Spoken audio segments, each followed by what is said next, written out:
My daughter's husband dumped garbage juice on my head during the wedding. Every single guest laughed at me. My daughter didn't defend me. I didn't get angry. Instead, I grabbed the microphone and said 3 words that made him scream. I'm glad to have you here. Follow my story until the end and comment the city you're watching from so I can see how far my story has reached. I never thought my daughter's wedding day would be the day I finally understood who I really was to my own family. At 66 years old, I believed I had seen enough of life to know what to expect from people, even the ones closest to me. I was wrong. The morning started like any other wedding day should. I pressed my only good suit, the navy blue one I'd worn to 3 other weddings in the past 5 years. The fabric was getting thin at the elbows, but it was clean and respectable. I'd saved for months to buy Stella the pearl necklace she'd admired in the jewelry store window downtown, $2,400, more than my monthly Social Security check. But she was my daughter, my only child. I arrived at the venue early, hoping to help with last-minute preparations. The country club looked magnificent, draped in white silk and baby's breath. Everything was perfect, expensive, the kind of wedding I could never have afforded to give Stella myself. That honor belonged to Walter, her groom, who worked at some big corporate firm downtown and never let anyone forget it. "Dad, you're early," Stella said when she saw me, but there was no warmth in her voice. She looked stunning in her dress, like her mother had on our wedding day 28 years ago. For a moment I saw my Sarah again, and my chest tightened with the familiar ache of missing her. "I wanted to see if you needed anything," I offered, adjusting my tie nervously. Stella glanced around, then leaned closer. "Actually, could you maybe stay in the back during the ceremony? Walter's colleagues are here, and you know how important first impressions are." The words hit me like cold water, but I nodded. "Of course, sweetheart." The ceremony was beautiful. I watched from the last row as my daughter married a man who had never once looked me in the eye during their entire 2-year courtship. Walter came from money, old money, the kind that builds country club memberships and summer homes. I was a retired factory worker who lived in a 1-bedroom apartment and drove a 15-year-old Honda. During the reception, I sat at table 12, far from the wedding party, with distant relatives who barely acknowledged my presence. I watched Stella laugh and dance, looking happier than I'd seen her since her mother died 8 years ago. Maybe that was enough. Maybe knowing she was happy was all I needed. Then Walter stood up to make his speech. "Thank you all for being here to celebrate this wonderful day," he began, his voice carrying across the room with practiced confidence. "Stella and I are so grateful for your love and support." He talked about their future together, their plans to travel Europe for their honeymoon, the house they'd buy in Stella's mother's hometown. He thanked his parents, his best man, even the caterers, but he never mentioned me, not once. When he finished, the crowd applauded. I forced a smile and clapped along, my hands feeling heavy. "Now," Walter continued, his voice taking on a different tone, "I'd like to take a moment to address someone special." My heart lifted slightly. Maybe he would acknowledge me after all. "Stella's father, Martin, is here with us today." Walter's eyes found mine across the room. "I think it's time we all understood exactly what kind of man he is." The room fell silent. I felt every eye turn toward me, my face burning with sudden dread. Walter walked over to the bar and picked up a large glass pitcher. It was filled with what looked like brown, murky water, the kind of mixture you'd find at the bottom of a garbage can after a rainstorm. My stomach dropped as I realized what he was about to do. "This," Walter announced loudly, "is finally what you deserve."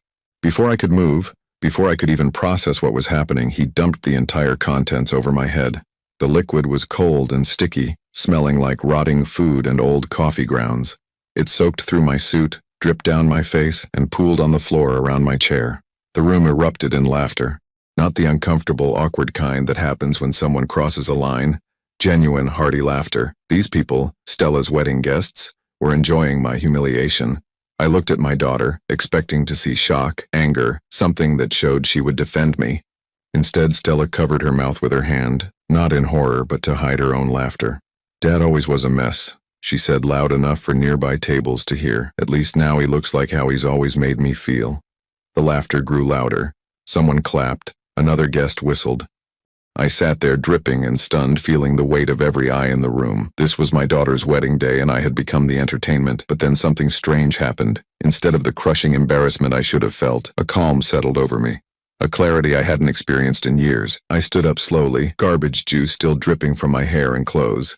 Without hurrying, I walked to the front of the room where Walter stood grinning beside the microphone. "May I?" I asked, gesturing to the microphone. Walter, still smirking, handed it over. "Sure, let's hear what you have to say." I looked out at the crowd of faces. Some some still chuckling, others watching with curious anticipation. I found Stella's eyes across the room. She looked confident, proud even, as if she'd finally put me in my place.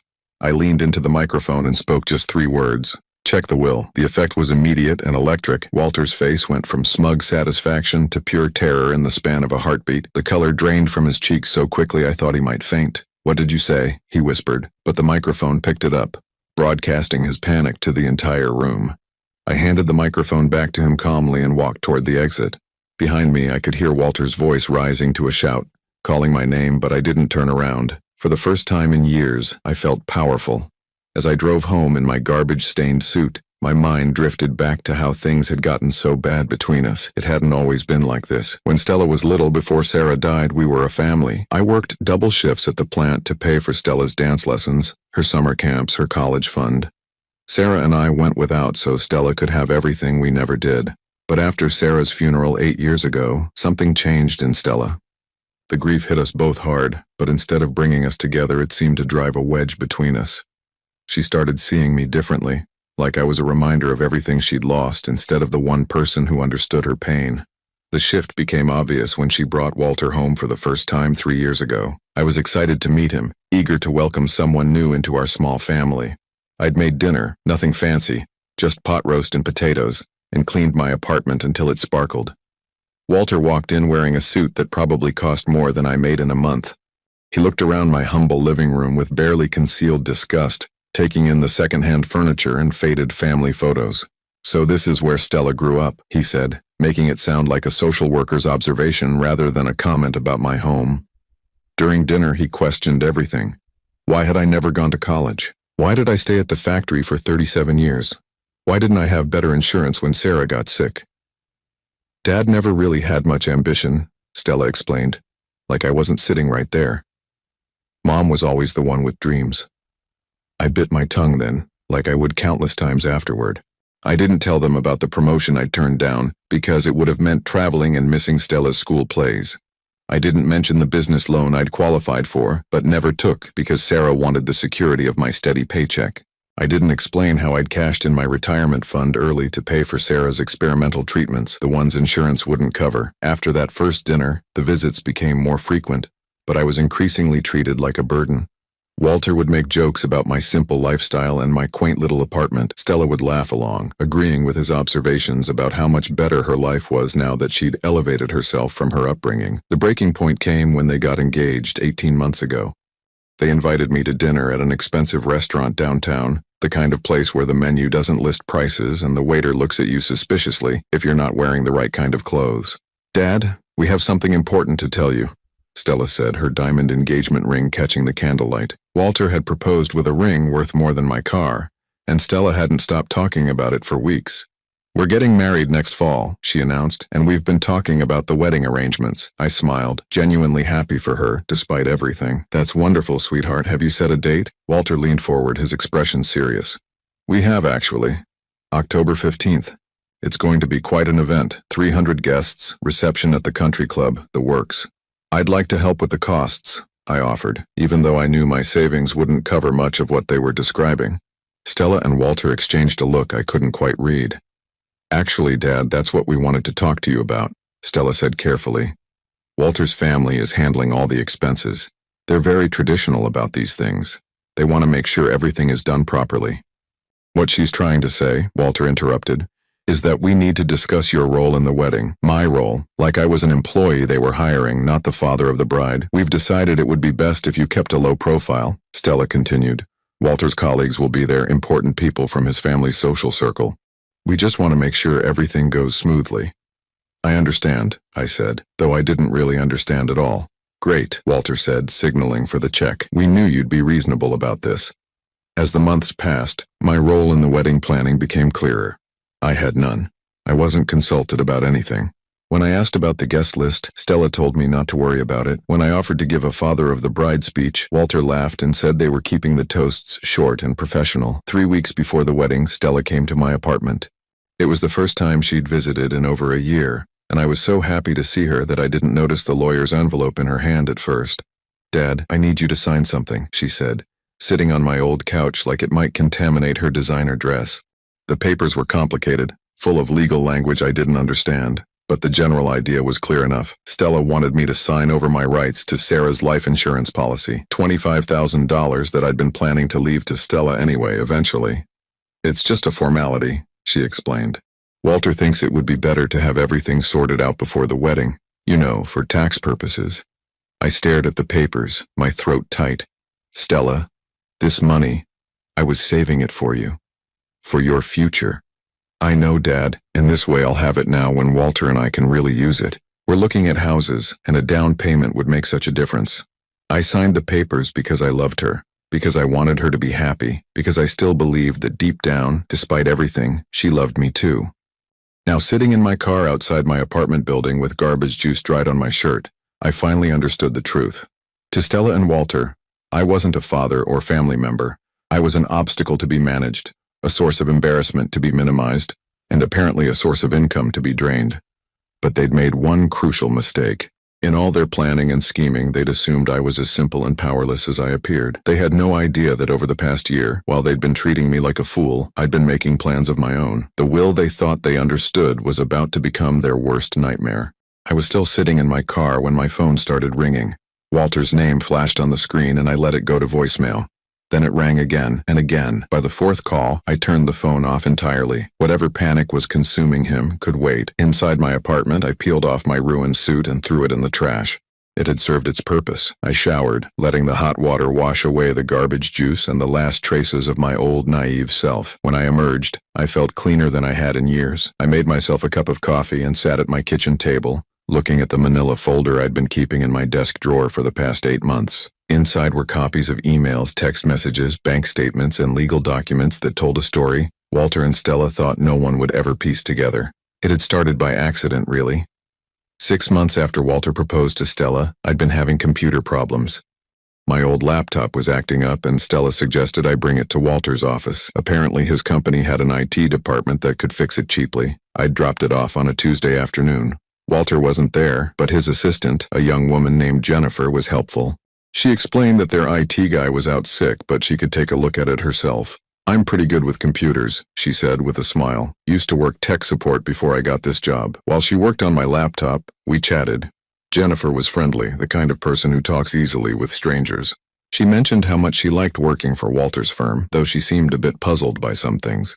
Mr. Patterson seems really interested in family law lately, she said, typing something into my computer. Which is weird, because we're a corporate firm. We don't usually handle divorce cases or inheritance disputes. My ears perked up.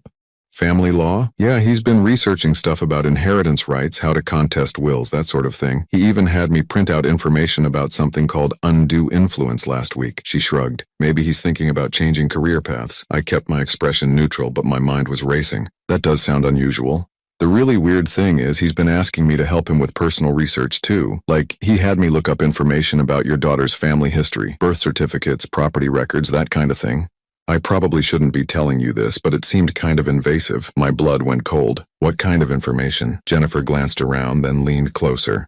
Well, he was really interested in your wife's death certificate and your financial records from around that time. He also had me research whether your daughter had any claim to your ex-wife's family property. She paused. Your ex-wife? I assumed since he was looking into divorce records. My wife died 8 years ago, I said quietly. Jennifer's face went pale. Oh my God, I'm so sorry. I just assumed. Why would he be looking into? She trailed off, the implications hitting her. Could you print me copies of what he had you research? I asked. She hesitated. I probably shouldn't. Jennifer, I think my daughter might be in trouble. If Walter is researching ways to contest wills or manipulate inheritance laws, she could be walking into something dangerous. That's how it started. Jennifer, bless her heart, was horrified when she realized she might have been helping Walter plan something harmful. Over the next few weeks, she discreetly provided me with copies of everything Walter had been researching. The picture that emerged was chilling. Walter hadn't just fallen in love with Stella. He'd researched her financial background thoroughly before even asking her out. He knew about Sarah's life insurance policy, about the small inheritance Stella would receive from her grandmother's estate, about the property Sarah's family owned upstate, but more than that, he'd been planning for my death. The documents Jennifer provided showed that Walter had researched what would happen to my assets when I died, how quickly an inheritance could be probated, and most disturbing of all, How to challenge a will if the contents weren't what he expected. I'd spent the next 6 months gathering more evidence. I started recording our conversations whenever Walter was around. I documented every instance of financial manipulation, every time they'd pressured me to sign something or hand over money. I even hired a private investigator to look into Walter's background. What I found was even worse than I'd imagined. Walter had done this before. Not marriage exactly, but he had a pattern of targeting older people with assets. His previous girlfriend had been a widow whose husband had left her a substantial pension. That relationship had ended abruptly when she'd changed her will to benefit a charity instead of Walter. Before that, he'd been involved with a woman whose elderly father owned valuable property. Walter had convinced her to pressure her father into selling the land, with Walter handling the transaction. The father had died shortly after the sale, and the daughter discovered that Walter had structured the deal to benefit himself far more than her family. The most damning evidence came from Walter's own communications. Jennifer had access to his work email, and she'd found messages to a lawyer discussing strategies for maximizing inheritance benefits and timeline considerations for elderly dependents. In one particularly chilling email exchange, Walter had written, "The old man seems healthy enough, but he's 66 and worked a physical job his whole life. Statistically, I probably won't have to wait too long. The key is making sure everything is set up properly beforehand."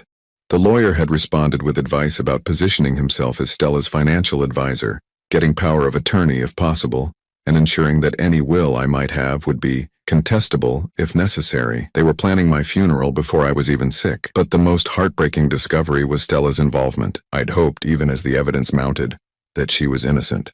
That Walter was manipulating her just like he was trying to manipulate me. The text messages Jennifer found proved otherwise. Stella and Walter had been discussing my assets for months. She'd sent him copies of financial documents she'd convinced me to share with her. She'd even joked about how pathetically eager I was to help them. In one message, she'd written, "Dad signed over the insurance money just like you said he would. He's so desperate to feel useful. It's actually kind of sad." Walter had replied, "Don't feel bad. We're doing him a favor. At least this way his money will go to someone who can actually use it properly." Another exchange had nearly made me sick. "Do you think he suspects anything?" Stella had asked. "Are you kidding? He's completely clueless. The man thinks we actually want him at the wedding. I almost feel guilty sometimes." "Don't. He's had his whole life to make something of himself. It's not our fault he never did." I'd read those messages 3 times before I could fully process them. My daughter, the little girl I'd carried on my shoulders to the zoo, who I'd taught to ride a bike, who I'd held when she cried about her mother's death, that daughter saw me as nothing more than a wallet to be emptied. That's when I'd made my own plans. I'd called my lawyer, James Morrison, who'd been handling my affairs since Sarah died. I'd known James for 15 years, and he'd always been straight with me. "Martin, are you sure about this?" he'd asked when I explained what I wanted to do. "I've never been more sure of anything in my life." The new will I'd signed 3 months ago was very different from the one Stella and Walter thought existed. They were expecting to inherit my modest savings, my apartment, and whatever remained of Sarah's insurance money. They had no idea that I'd been far more successful than anyone knew. Now, sitting in my kitchen with the evidence spread out before me, I finally felt ready for what was coming.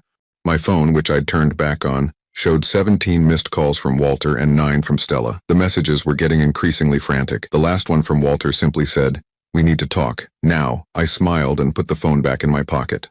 We would talk, all right. But this time, the conversation would go very differently than they expected. Walter showed up at my apartment at 11 that night. I wasn't surprised. I'd been expecting him. What did surprise me was that Stella wasn't with him. Apparently, even she had limits to how far she'd go for Walter's schemes. I could hear him pacing in the hallway before he knocked, his footsteps heavy and agitated. When I opened the door, he looked like he'd aged 10 years since the wedding. His expensive suit was wrinkled, his usually perfect hair disheveled, and there was a wild look in his eyes that I'd never seen before. "Martin, we need to talk," he said, pushing past me into my apartment without being invited. "Come in," I said dryly, closing the door behind him. He spun around to face me, his composure completely gone. "What did you mean when you said check the will?" "What will?" "You don't have anything worth putting in a will." I walked to my kitchen and poured myself another cup of coffee, taking my time. "Would you like some coffee, Walter? You look like you could use it." "Don't play games with me, old man," he snapped. "I've been researching your finances for months. You live in a 1-bedroom apartment, you drive a 15-year-old car, your Social Security barely covers your expenses. What will could you possibly have that would matter to anyone?" I sat down at my kitchen table and gestured to the chair across from me. "Sit down, Walter. Let's have that conversation you wanted." He remained standing, his hands clenched into fists at his sides. "Just tell me what you meant." "I meant exactly what I said. Check the will." I took a sip of my coffee. Though I suppose I should be more specific. Check the new will. The color drained from his face. New will? The one I signed 3 months ago, right around the time I found out about your little research project into my family's finances. Walter's legs seemed to give out, and he dropped into the chair across from me. What are you talking about? I opened the folder I'd left on the table and pulled out a photograph. It was a picture of Walter's office building taken by the private investigator I'd hired. Nice building, I said conversationally. Very impressive address. I don't understand what you're getting at. I pulled out another document, copies of the emails Jennifer had provided. These are interesting reading, especially the parts where you discuss timeline considerations for elderly dependents and strategies for maximizing inheritance benefits. Walter went completely still. Where did you get those? Does it matter? The important thing is that I have them. All of them. Including the text messages between you and my daughter discussing how pathetically eager I am to help you. He stared at the papers in front of him, his breathing shallow. You don't understand. Stella and I were planning for the future. We were just trying to be practical about finances. Practical, I nodded thoughtfully. Is that what you call researching inheritance laws and discussing how long you'll have to wait for me to die? Walter's hands were shaking now. That's not. You're taking things out of context. I pulled out more documents. Let me give you some context, Walter. These are copies of the research you had your assistant do on my background. Very thorough. You found out about Sarah's life insurance, about her family's property upstate, about the modest savings I was supposed to have. Supposed to have? That's the thing about assumptions, Walter. Sometimes they're wrong. I leaned back in my chair. You researched Martin Holloway, retired factory worker, Social Security recipient, resident of Maple Grove Apartments. Walter was staring at me now with growing confusion and fear. But you didn't research Martin H. Industries, did you? The words hung in the air like a bomb waiting to explode. Walter's mouth opened, then closed, then opened again. What? Martin H. Industries, small investment company, started about 12 years ago. Very quiet operation, mostly real estate and technology investments. Nothing flashy, nothing that would show up in a casual background check. Walter was shaking his head slowly. That's impossible. You're a factory worker. You live in a one-bedroom apartment. I am a factory worker, I agreed. Retired now, obviously, and I do live in a one-bedroom apartment. I like the simplicity, but that doesn't mean I don't have other assets. I pulled out the final document in my folder, a bank statement. Not my regular checking account, the one Walter had somehow obtained records for, but a different account entirely. One with a balance that made Walter's eyes go wide. $2.7 million, I said quietly. That's just the liquid assets. The real estate portfolio is worth considerably more. Walter stared at the statement like it was written in a foreign language. This is fake. This has to be fake. Call the bank tomorrow if you want. First National Downtown Branch. Ask for Margaret Chen. She's been my private banker for 8 years. How? Walter's voice was barely a whisper. Remember when Sarah got sick? When I told everyone I'd cashed in my retirement fund to pay for her treatments? I took another sip of coffee. That was true. But what I didn't mention was that I'd been investing in real estate on the side for 20 years. Small properties at first, then bigger ones. When Sarah needed the experimental treatments, I didn't cash in my retirement fund. I sold 2 apartment buildings. Walter was staring at me like he'd never seen me before. After Sarah died, I threw myself into the business. It was the only thing that kept me sane. Buying properties, fixing them up, selling them for profit. Then I started investing in tech startups, small companies that reminded me of myself, underestimated, overlooked, but solid. But your apartment, your car, your clothes. I like my apartment. I've lived there for 12 years and it suits me. The car runs fine, and clothes. I shrugged. At my age, comfort matters more than fashion. Walter's breathing was becoming more rapid. So the will. The old will left everything to Stella, every penny. I wanted her to be secure, to have opportunities I never had. I leaned forward. But the new will is very different. Different how?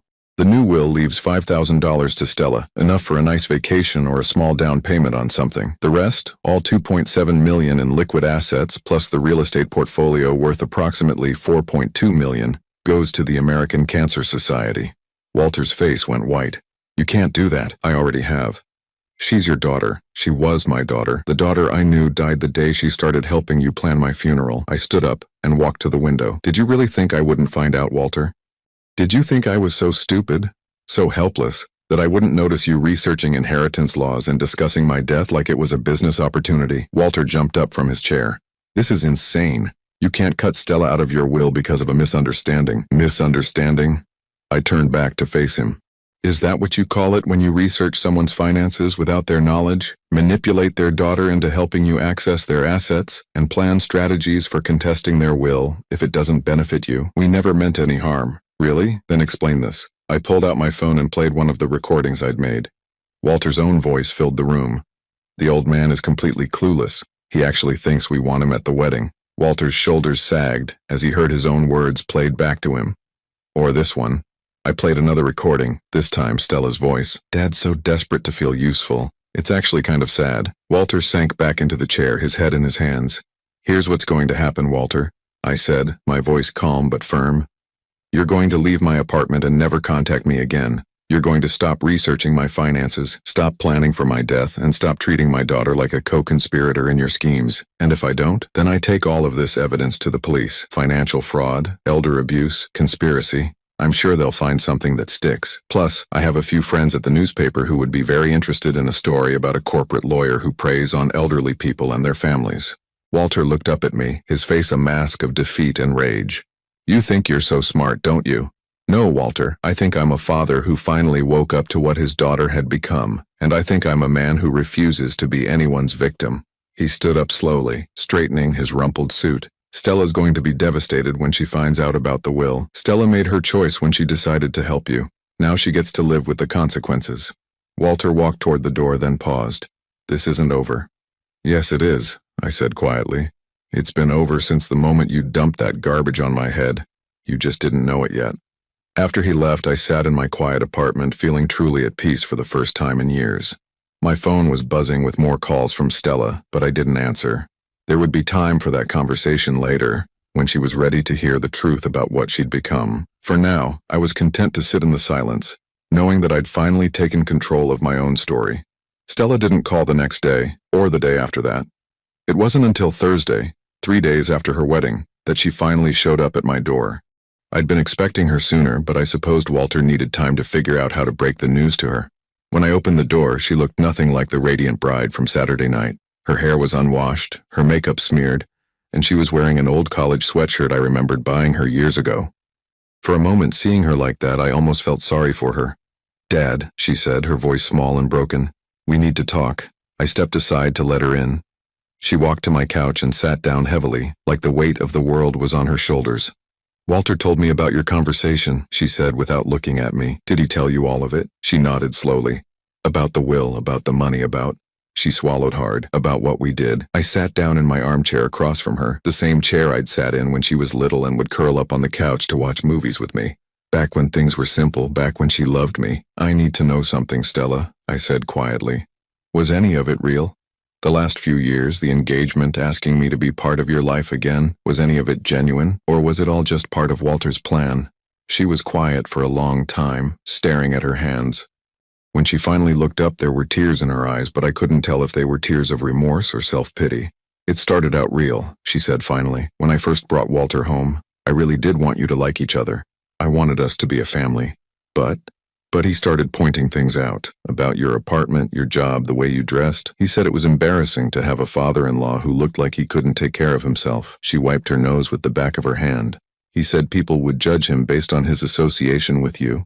I felt the familiar ache in my chest, but this time it was mixed with something else. Disappointment so deep it felt like drowning. And you agreed with him? I didn't want to at first, but then I started seeing it too. The way his friends looked at you when you came to dinner.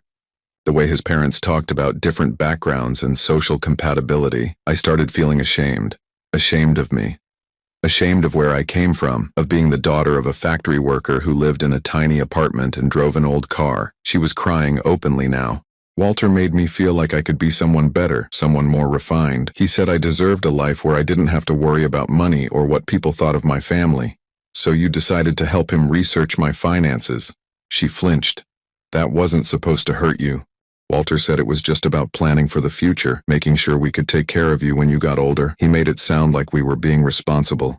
And the jokes about how pathetic I was, the text messages about how desperately eager I was to help you. Stella's face crumpled. I know how that sounds now, but at the time Walter made it seem like we were just being realistic about your limitations. He said it was better to be honest about your situation than to pretend you were something you weren't. I stood up and walked to the window, looking out at the parking lot where my old Honda sat next to the sleek cars of my younger neighbors. Do you want to know something funny, Stella? Walter was right about one thing. I'm not the man you thought I was. Dad, I'm sorry. I know we were wrong. I know we hurt you, but maybe we can work this out. Maybe you could change the will back and we could start over. I turned to face her. Start over? After everything you've done, you think we can just start over? People make mistakes, Dad. Families forgive each other. Families, I repeated. Is that what we are? Of course we are. I'm your daughter. You raised me. You loved me. I raised someone. I interrupted. I loved someone. But the woman sitting on my couch right now, the woman who helped her husband plan my funeral while I was still alive, the woman who laughed when he humiliated me at her wedding, I don't know who that is. Stella stood up abruptly. Don't you dare act like you're the victim here. You lied to me. All these years you let me think you were poor, that you were struggling, that you needed my help. I never asked for your help. You offered the help and I accepted it because I thought it came from love, but you had millions of dollars. You could have made our lives so much easier. And there it was. The real Stella, the one Walter had cultivated and encouraged, not the grieving daughter who'd lost her way, but the entitled woman who believed my money belonged to her. Could I have made your life easier? Yes. Should I have told you about the business? Maybe, but would it have changed anything? I shook my head. You weren't ashamed of me because you thought I was poor, Stella. You were ashamed of me because I wasn't the kind of father who could elevate your social status.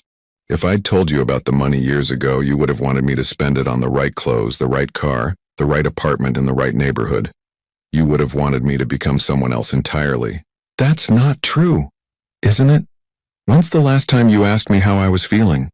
When's the last time you called just to talk, not because you needed something? When's the last time you treated me like a person instead of an obligation? She opened her mouth to answer, then closed it again. We both knew the truth. The money was never the real issue, I continued. The real issue was that you stopped seeing me as your father and started seeing me as a burden. Walter just gave you permission to act on feelings you already had. Stella sank back down onto the couch. So that's it? You're cutting me out of your life forever? I'm not cutting you out, Stella. You cut yourself out the day you decided I wasn't good enough to be part of your new life. But the will stands. $5,000 is more than enough for someone who sees their father as an embarrassment to be managed. She was quiet for a long time and I could see her processing everything. Finally, she looked up at me with an expression I hadn't seen since she was a teenager. Genuine fear. Walter's going to leave me, she said quietly. Probably. He only married me for the money. Once he realizes there isn't any, he'll find some reason to divorce me. Probably, I said again. What am I supposed to do? For the first time since she'd arrived, I felt a flicker of the old protective instinct. This was my daughter, scared and alone, asking her father for help. But then I remembered the recording of her voice, laughing about how pathetic I was, and the feeling faded. You're going to figure it out, I said, just like I had to figure it out when you and Walter decided I wasn't worth your respect. She stared at me for a long moment, as if waiting for me to change my mind, to tell her everything would be okay, to fix the mess she'd made of her life. When I didn't, she stood up and walked toward the door. I hope you're happy, she said, her voice bitter. You've got your revenge. This isn't revenge, Stella. Revenge would be if I'd planned all this to hurt you. This is just me finally learning to value myself the way you never did. After she left, I sat in my quiet apartment and thought about the conversation. I'd expected to feel victorious or at least satisfied. Instead, I felt empty. Not sad exactly, but hollow, like something that had been part of me for 32 years had simply disappeared. I walked to my bedroom and opened the closet, pulling out a box I'd kept on the top shelf for years.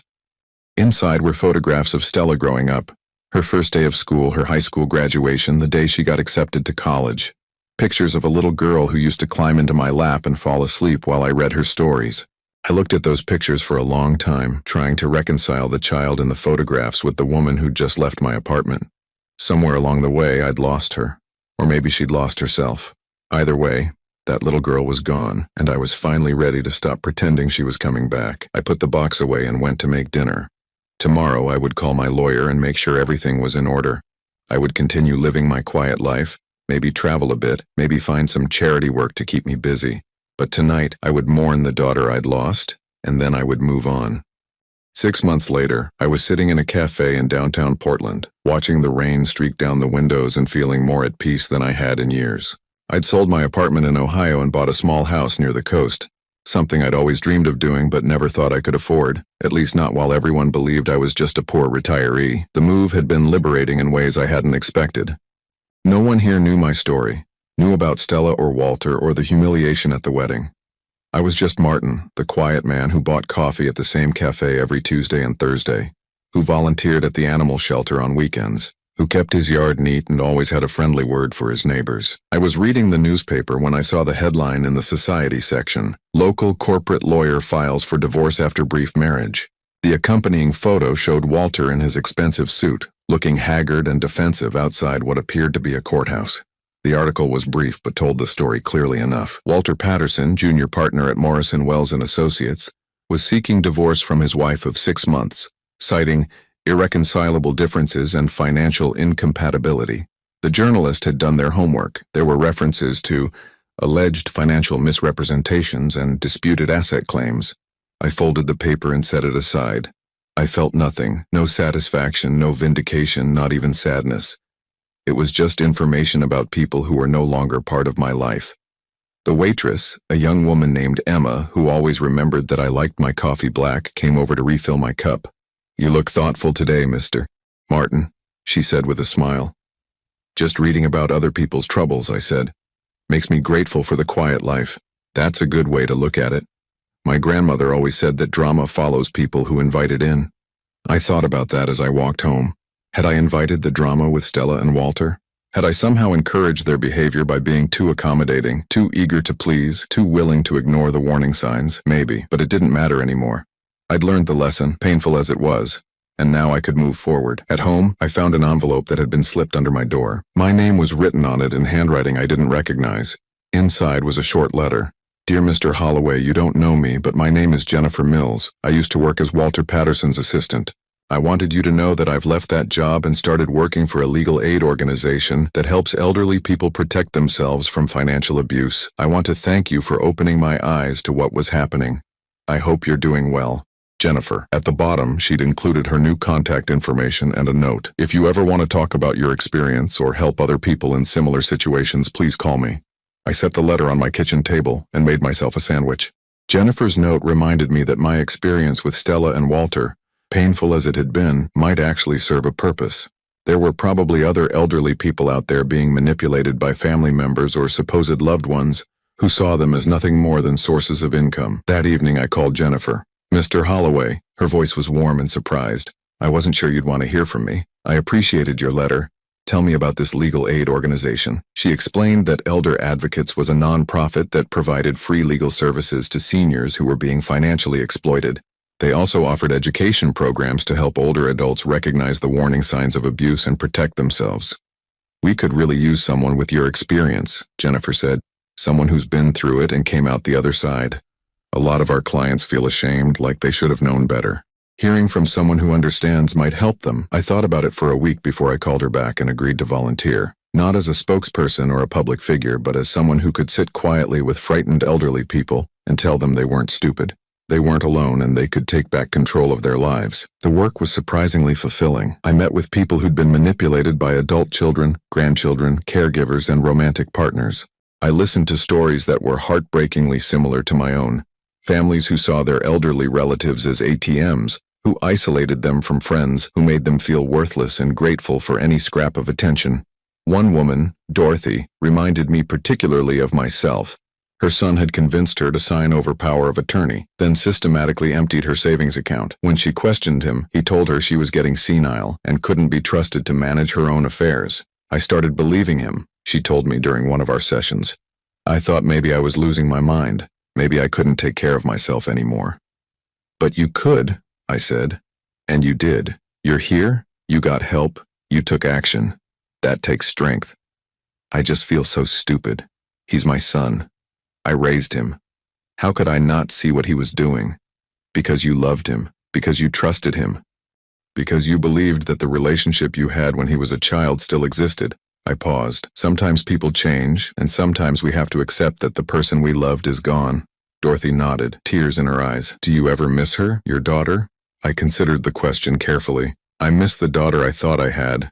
But I don't miss the stress, the manipulation, the constant feeling that I wasn't good enough. I don't miss walking on eggshells or being grateful for scraps of affection. Are you happy now?" I thought about my small house by the coast, my quiet mornings with coffee and newspapers, my volunteer work, the neighbors who waved when they saw me working in my garden. I thought about sleeping peacefully without worrying about what Stella or Walter might want from me next.